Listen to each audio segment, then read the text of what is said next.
El nombre de Gil Parrondo siempre estará ligado al de las grandes superproducciones.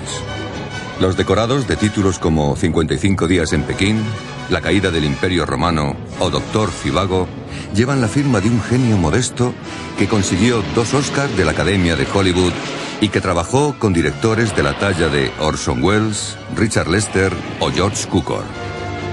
A sus 90 años, Parrondo continúa trabajando y sus decorados son un referente para la historia del cine.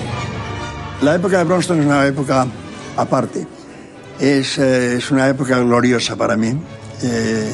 Yo siempre estaré agradecido a Samuel Bronston porque gracias a él nosotros, los profesionales de cine españoles, los que trabajamos en su compañía, tuvimos la gran suerte, el gran privilegio de trabajar con actores americanos que estaban en la cima de la fama, ¿no?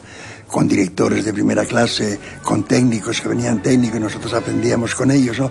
Todo fue perfecto para nosotros, fue como una especie de escuela de cine, ¿no? Maravillosa. El primer Oscar que me dieron fue Patton, que fue en 1970.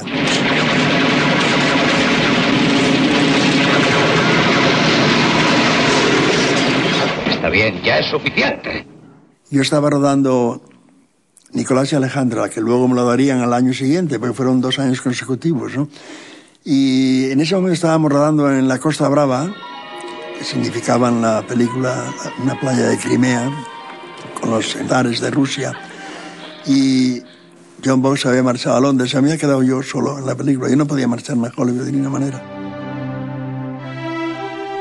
Bueno, Garty tiene una cosa para mí muy buena, que es el amor que tiene por el cine, ¿no? A él le pasa como a mí en ese sentido, ¿no? Aunque somos muy diferentes, pero somos muy amigos en cuanto al amor que tenemos los dos al cine, ¿no? No podríamos vivir sin el cine, ni él ni yo. Desde el año 39, yo hasta hoy, que cumplo 90 años, no he parado de trabajar nunca.